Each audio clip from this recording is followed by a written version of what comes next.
Hi అండి. అందరికీ నమస్కారం. ఈరోజు బారు వంకాయతో ఒక మసాలా కర్రీ చేస్తున్నాను. నేను చూపించిన విధంగా వంకాయలని కట్ చేసుకొని ఉప్పు నీళ్ళలో నానబెట్టుకోండి. ఇలా ఉప్పు నీళ్ళలో నానబెట్టుకోవడం వల్ల వంకాయలు కండ్రెక్కకుండా ఉంటాయి. ఇలా అన్ని వంకాయలని కట్ చేసుకోండి. ఇప్పుడు మనం మసాలా ప్రిపేర్ చేసుకుందాము. ఈ మసాలా ప్రిపేర్ చేసుకోవడం కోసం ఒక ఉల్లిపాయి, ఒక చిన్న ఉల్లిపాయని, పచ్చిమిరపకాయని గ్రైండ్ చేసుకొని పెట్టుకోవాలి.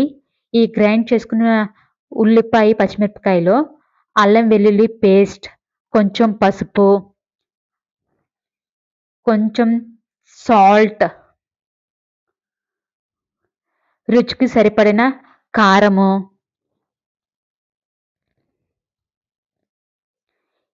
మనం ఇంట్లోనే తయారు చేసుకున్న గరం మసాలా వేసుకుని మంచిగా మిక్స్ చేసుకోవాలి. ఇలా మిక్స్ చేసుకున్న తర్వాత వంకాయలకి ఈ కారాన్ని మంచిగా పట్టించేలాగా కలుపుకోవాలి. వంకాయలకి పట్టించాలి.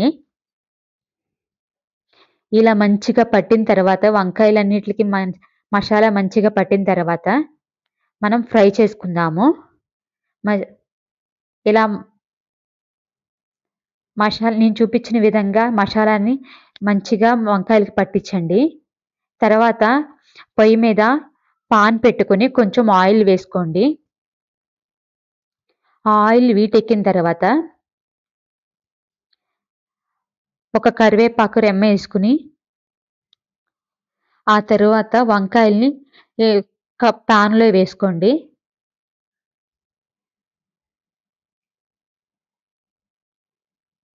ఇలా అన్ని వంకాయల్ని వేసుకుని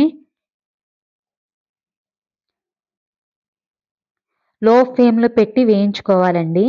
ఎందుకంటే వంకాయ మంచిగా కుక్ అవుతుంది, మంచిగా మగ్గి ఫ్రై కూడా అవుతుంది. అందుకే లో ఫ్లేమ్లో పెట్టుకుని వేయించుకోవాలి. మిగిలిన మసాలా కూడా వేసేసి నేను లో ఫ్లేమ్లో పెట్టి మూత పెట్టి నేను ఒక 5 మినిట్స్ ఆగుతున్నాను. 5 మినిట్స్ తర్వాత వంకాయల్ని తిప్పుకోవాలండి. చాలా జాగ్రత్తగా తిప్పుకోవాలి. ఇలా తిప్పుకున్న వంకాయల్ని మళ్ళీ మూత పెట్టి కొంచెం సేపు మగ్గించాలండి. ఇలా ఒక పావు గంట తర్వాత లో ఫ్లేమ్లో పెట్టి ఉడికించిన వంకాయలు మంచిగా ఫ్రై అయినాయండి. చూడండి, దీని టేస్ట్ చాలా బాగుంటుంది. ఒకసారి మీరు కూడా ట్రై చేయండి. Thank you for watching.